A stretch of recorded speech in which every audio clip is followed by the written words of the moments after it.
Sponsored by Ron Richard, personal injury lawyer. Live from the KPLC studios, this is Decision 2025. 7 News presents the Lake Charles mayoral debate. Good evening, everyone. I'm Cynthia Arsenault. Thank you for joining us for our Decision 2025 mayoral debate, the runoff. 2 candidates remain in the race for mayor of Lake Charles. Incumbent Mayor Nic Hunter eyes his 3rd term in office. He comes from a business background and has served on the Calcasieu Parish Police Jury. Marshall Simien is a Lake Charles attorney who once served on Lake Charles City Council and the Calcasieu Parish Police Jury. Welcome, gentlemen. Thank you. Thank you. Now, before we get started, let's go over our format for tonight's debate. We developed all of tonight's questions based on submissions by 7 News viewers. Most will be answered by both candidates, and you'll each have 1 minute to answer those questions, and a 30-second rebuttal will be allowed when appropriate. Now, some questions, however, will only be directed to a specific candidate. So let's get started. We've seen improvements to the city's drainage infrastructure, but many say more needs to be done. Mr. Hunter, what areas still need drainage improvements, and what are your plans to accomplish that? Cynthia, thank you for the question, and drainage has been at the forefront of our administration. I'm so happy that in 2018 we started a proactive citywide drainage improvement program. As I sit here today, we are 90% finished with that program that I want to stress started way before the storms of 2020. And when we hit 100%, we don't stop. We start over, but we can start over at a more reduced rate than what we were doing over the last 6 to 7 years, because we've been making up for 20 years of neglect.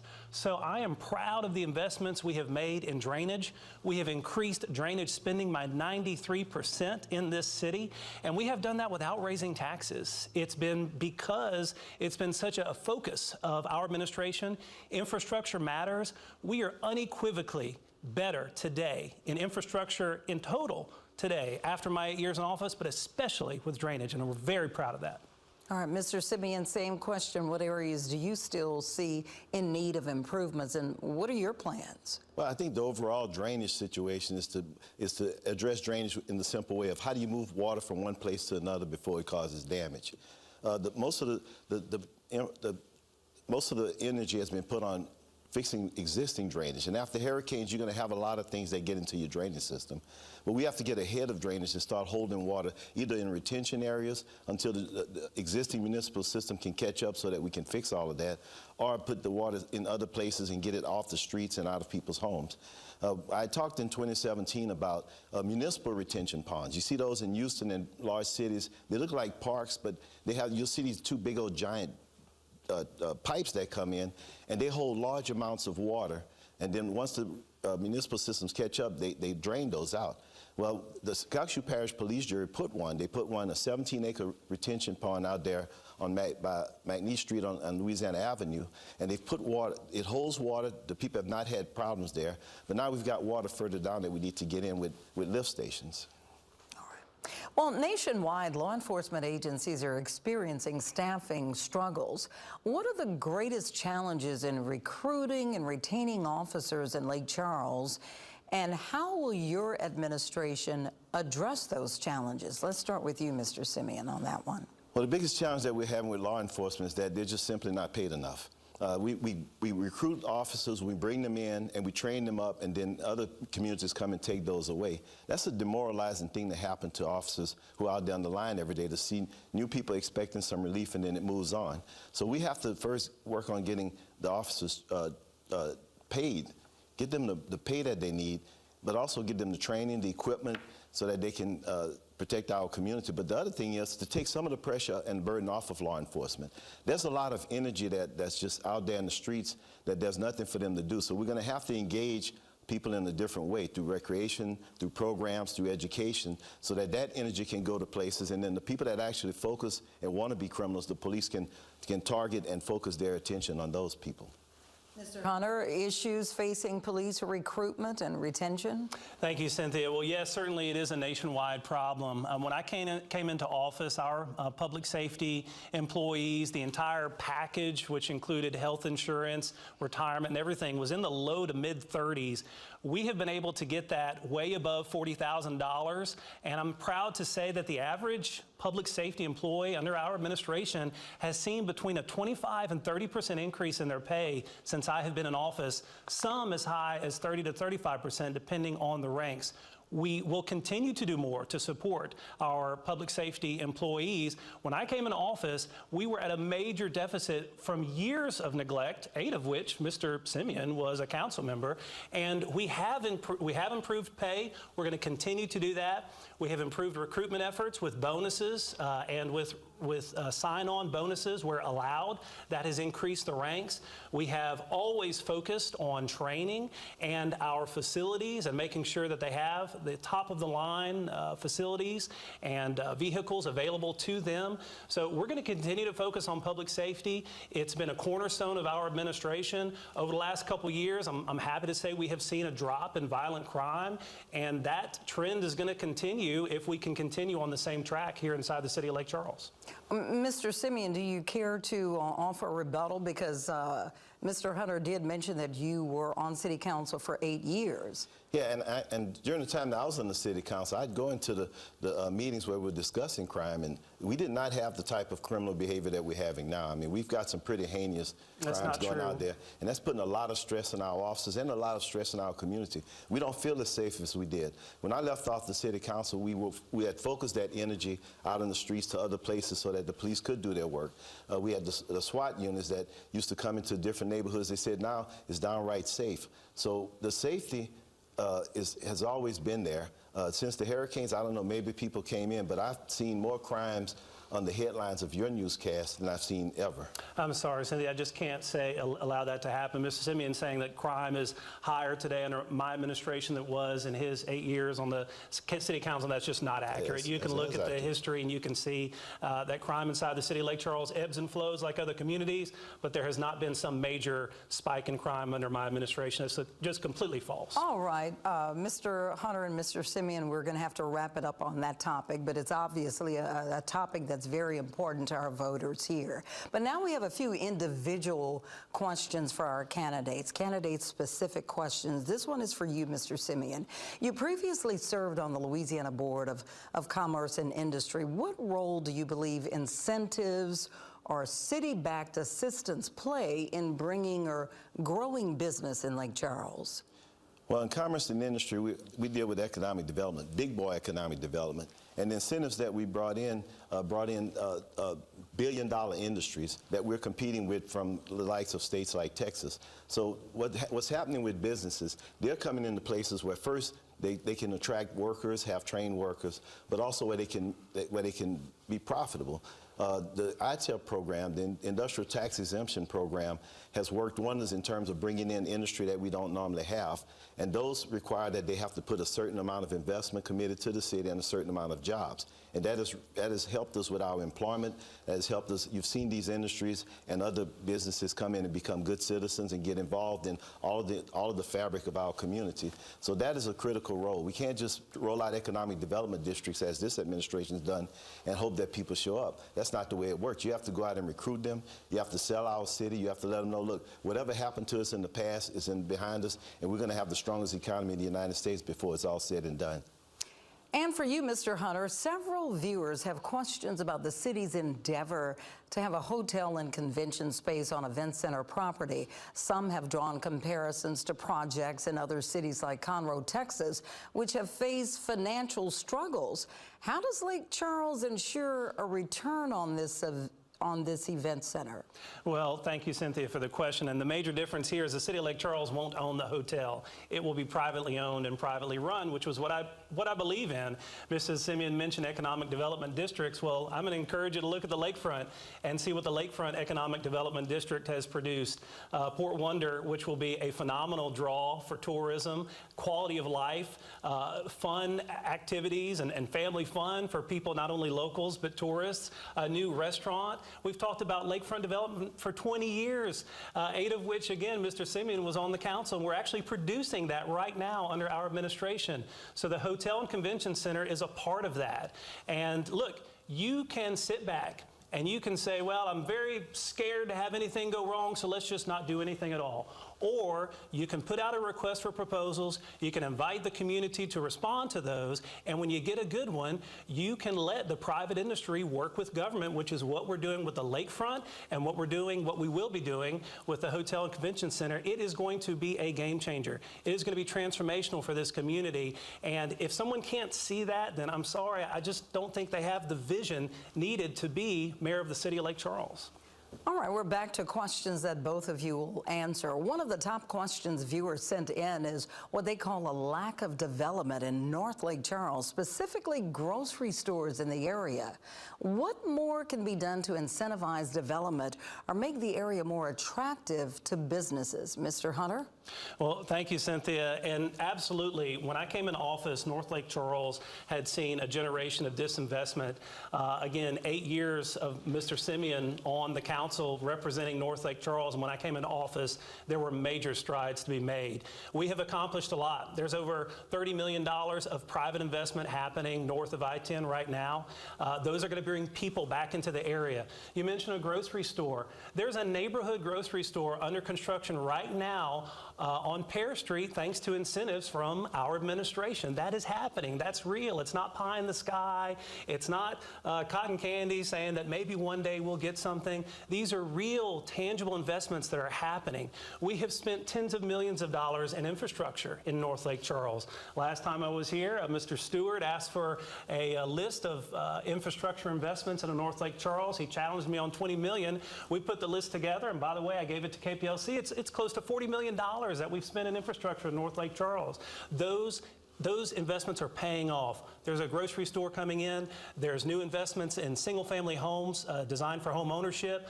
People will be moving back into that area thanks to all these investments. Those are real things happening, not just conjecture, not just pie in the sky.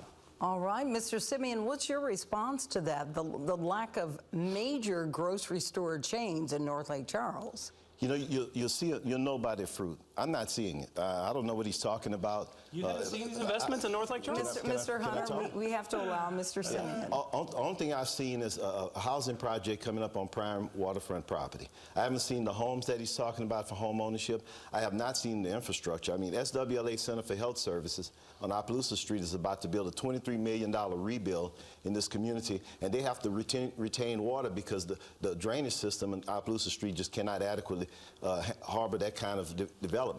And he's talking about the 8 years. We brought a Walmart in from Moss Bluff, and it's one of the most productive Walmarts in the area. There's 4 of them. That one, by far, was the most profitable. So I don't know what he's talking about. In terms of infrastructure, the only thing I'm seeing is roads that look like they have patchwork quilt on them. There's nothing that's being done that's not like the scope and scale of when I was on the city council, when we started extending Enterprise Boulevard toward 171 so that we could open up large areas to bring in the type of businesses. And the grocery store he's talking about is really just a little neighborhood store. It's not anything significant. I think it is significant. Rebuttal, 30 seconds, The sir. investment from that developer is certainly significant, so I would certainly challenge you on that. And you talk about the Enterprise Boulevard extension, Mrs. Simien, you paid for a third of a road, and you didn't have a plan to complete the road. That's not true economic development. That's not true infrastructure. Actually, I did finish. I did have. You failed. Matter of fact, You failed. Matter of fact, his portion, what he rolled out as the rest of the Enterprise extension is exactly what we had planned. So, Well, why didn't you do it? well, we'll do it after May 3rd. Okay, all right. Well, there's certainly plenty of room for more discourse on that subject, but we're going to move along. We've seen a lot of growth in our beautiful downtown Lake Charles. We've got new apartments, we've got restaurants, and if I may toot my own horn, even the beautiful redone KPLC studios. But Mr. Simien, what other ventures do you believe are necessary to grow and sustain downtown, and how do you plan to make it happen? Well, I think the key to investment in downtown is to bring more people downtown and let them stay and enjoy themselves. Right now, we do have some things downtown, and he was talking about no lakefront development, but when I was on the council, We started the downtown development. We put in the Ryan Streetscape. We started the lakefront. We put in the marina. We put in the lakefront promenade. So we've invested a lot in downtown. If you've seen the energy come back. But the problem is that the event center, which you could name it the event center or the civic center, is still losing, like last year, lost $1.8 million because it's simply not bringing the type of events in that's going to sustain us. The hotel that's coming in is going to be a standalone. So we need to get back to certain things like the festivals. You know, I asked the Pirates about contraband days. So we can't go back with contraband days, but I would like to see us bring a festival back where we celebrate ourselves. I call it the Lake Area Vibe Festival, LAVF, Laugh. But I also like to see the casinos share their people to come in. So I like to see a water taxi system that can ferry people back and forth. To connect the downtown and the lakefront, I like to have a tram with the transit center. I know he doesn't think that because he doesn't have the vision, and he can sneer all he wants, but at the end of the day, he has no vision, and he's just taking us down the same path off the fiscal cliff. Mr. Hunter, it's your time. Cynthia, look, he talked about laugh a moment ago. I am laughing at a lot of what he's saying because it's just not true. My 5-year-old, you're talking like my 5-year-old when I ask her if she's cleaned her room. Listen, ladies and gentlemen, the Lake Charles Event Center just had its busiest first quarter in 15 years. And lost how much? Go look at the events. You talk about events. We're bringing more events back to downtown than we've had in decades. Tell how much ladies and gentlemen, downtown has seen immense investment. You talk about people moving to downtown. Erdace opened under our administration. Woodring, a couple blocks away from here, opened up under our administration. We have more live music events and more live festivals in downtown Lake Charles under our administration than in this city's history. So you can talk, you can try to deflect, you can try to make the truth as fuzzy as you want. The truth is that we have seen incredible investments in our lakefront.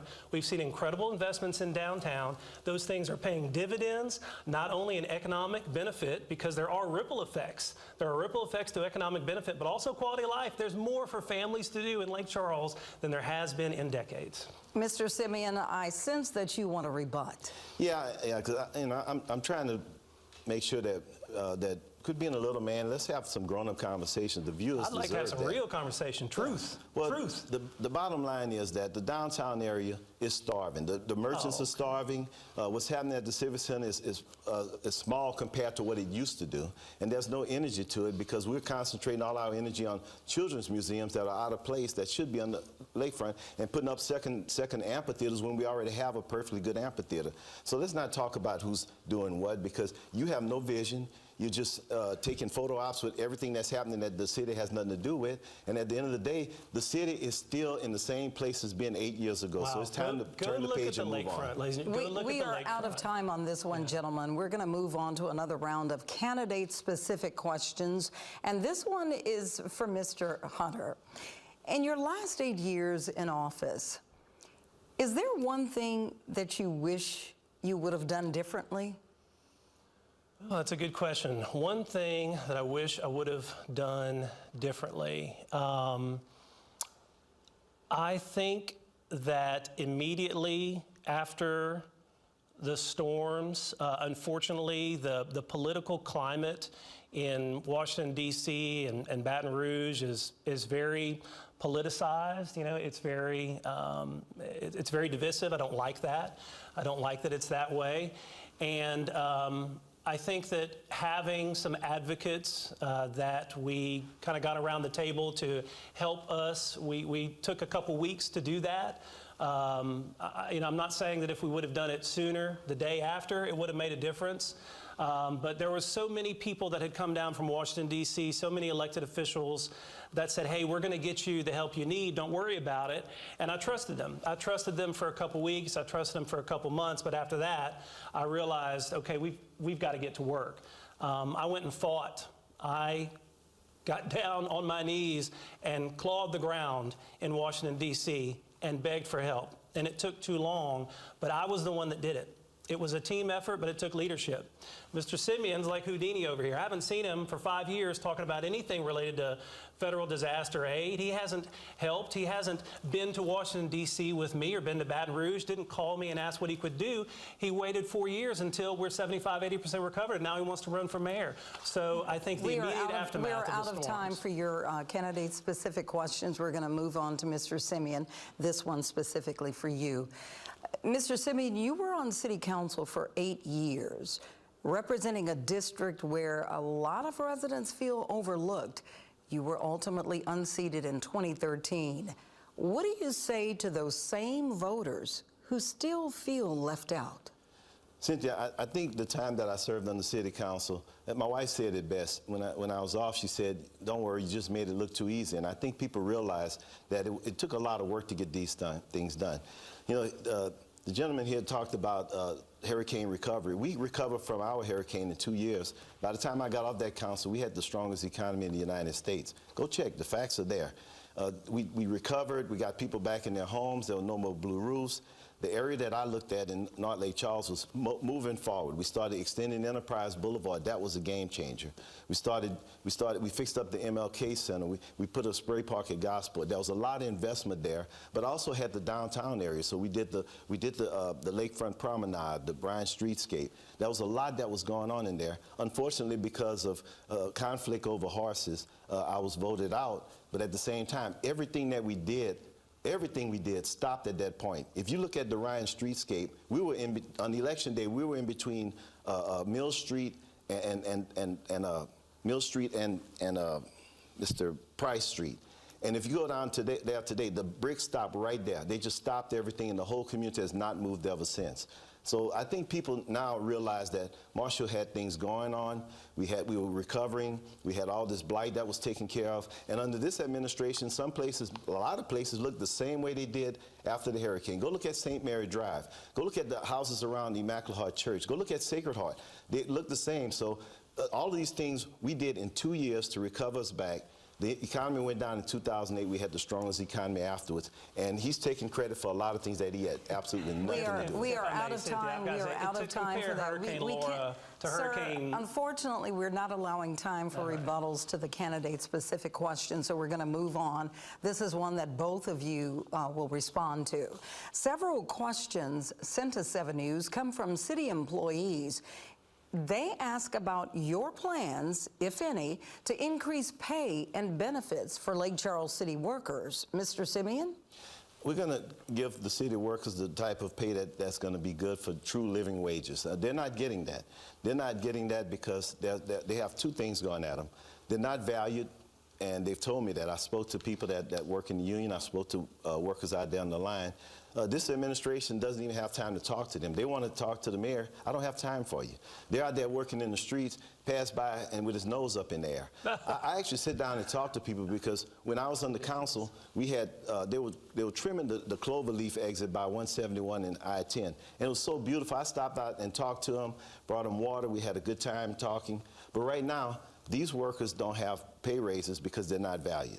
And we have to look at the budget and pull all this money that's being promised and being spent everywhere. I mean, $7 million, well, almost $8 million on garages, and put this in people's pockets because they have to support their families, they have to support their children, they have to have a generational blessing. This administration's priorities are all wrong, and in 8 years, the city workers have backtracked from where they were. Mr. Hunter, any possibility of pay or benefit increases to our city workers on your agenda? Well, first of all, I'm going to try to answer it through the tears of my eyes from that cloverleaf story. That was just really moving. In any case, look, I have not turned my nose up at people. No, I will visit with employees. I will visit with anyone that wants to visit with me. Again, Mr. Simien can fudge the truth. He can divert. He can try to shift things in another direction. Being sassy and answer the question. There is a very clear dichotomy between two people here, and I'm going to talk about facts. We have given raises to employees over 8 years. Once again, 25 to 30%. Some employees in upper ranks, 30 to 35%. That type of investment is going to continue. When I came in office, we were at a severe deficit trying to catch up. Mr. Simien makes a lot of promises. He doesn't say how he's going to pay for it. And let me tell you something, ladies and gentlemen, there are cities around this country that have made promises to other constituents, and when they can't make those promises or when they overpromise, they either have to raise taxes or they can't meet their unfunded liabilities. That's not going to happen in the city of Lake Charles under our administration. So we're going to continue to invest in employee wages, but we're going to do it in a fiscal and a sound and a safe manner. A rebuttal? Yes. 30 seconds. I'm sir. not getting the 30% because that was a one-time 8% raise that was worked through by the city council. Since that time, the city workers have been getting 2% and 3% raises. The cost of living is 4%, so they're falling backwards behind. Now, there's other people in upper administration that I understand have gotten pretty significant payout of this administration, but that's not translating down to the workers that are out there providing the services that our citizens deserve every day. So it's false. I'm not going to call you a liar. You're putting out falsehoods, and it's time to stop. Grow up. Gentlemen, we now move on to our closing statements. You each have 1 minute, and by the flip of a coin, Mr. Simien goes first. 2 minutes. Okay. You're telling me in my ear you now have 2 minutes. Thank you, Cynthia, and thank you, ladies and gentlemen, the citizens of Lake Charles.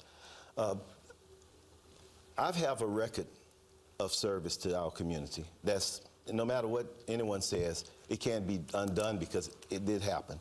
If you go to my website, SimienForMayor.com, there's all kind of videos, everything is that we talk about. We talk about what was done, what needs to be done, and what's moving forward. This administration has not put forth the platform. It just says, we're glad, we're proud of what we've done, and we want to keep going in that same direction. And obviously, I disagree. That's why I'm running. And obviously, more than 50% of the voters out there disagree. That's why we're in a runoff. It's time to change the page. It's time to turn it. 8 years is enough. We've had enough time to evaluate both sides of these candidates. If you look at my track record, and I'll put it up against anyone, we recovered from hurricanes. We built lakefront. We built downtown. We're building houses.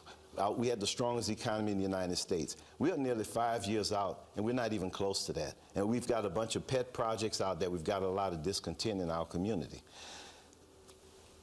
This is nothing personal against Mr. Hunter. I'm not running against Mr. Hunter. I'm running for the position of mayor of the city of Lake Charles. And to do that, my position is that this position is underperforming. Like I said before, Lake Charles is an 8-cylinder engine operating on about 2 or 3, and it's because of leadership. Leadership that lacks vision. At the end of the day, we have a person who's playing Monopoly with real money, your money, and you're not seeing the benefit of it, whether it's the traffic problems on the south side of town, whether it's the economic development challenges on the north side of town, whether it's crime, whether it's public safety, whether it's recreation. So it's time to change the page. It's time to move on. 8 years is enough. I'm Marshall Simien. I'm number 6 on your ballot, and I ask for your support and your vote. And now, Mr. Hunter, 2 minutes for your closing statement. Thank you, Cynthia, and thank you to KPLC for this wonderful forum. I appreciate you allowing us the opportunity. Mr. Simien asked me to grow up a minute ago. Ladies and gentlemen, I'm grown. I'm grown, and let me tell you why, because throughout this entire campaign, we have focused on facts. We focused on track record. I've been, throughout this campaign for the last 8-12 weeks, I have yet to hear a solid, cogent, cohesive plan from Mr. Simien. It's all just pie in the sky promises of what will be. It will be wonderful. Things will be great. Well, ladies and gentlemen, I want you to take yourself back 5 years. Remember where we were. The immense destruction of this community, and to try to compare Hurricane Laura to Hurricane Rita is just apples and oranges. It shows a complete disconnect of what truly happened to this community over 2020 and 2021. This city, this community has been lauded by federal agencies. We have received awards. We have received attention from national publications because of our recovery. And I'll say again, that's because of this community. It's because of the caliber, the character, the grit and the veins of the people in this community, but it also takes leadership, and I'm proud of that leadership. This commentary about an 8-cylinder engine running on 4, I don't know if AI brought that up, but Mr. Simien, he keeps talking about his cylinders, and you know, I'm talking about real, tangible results in this community. You can drive around and you can see more activities, more things happening, more businesses locating in here. Ladies and gentlemen, you have a clear choice on May the 3rd. You have a trusted, true, and dependable administration, or you can roll the dice. And there's a lot of other cities that have rolled the dice, and they're sorry they did it. I ask for your vote on May the 3rd. Thank you so much, Mr. Simien. Thank you so much. From all of us here at KPLC 7 News, we want to thank you for joining us tonight. And if you missed any part of tonight's debate, you can watch it again at KPLCTV.com or wherever you stream 7 News. We thank you for watching. Have a good night.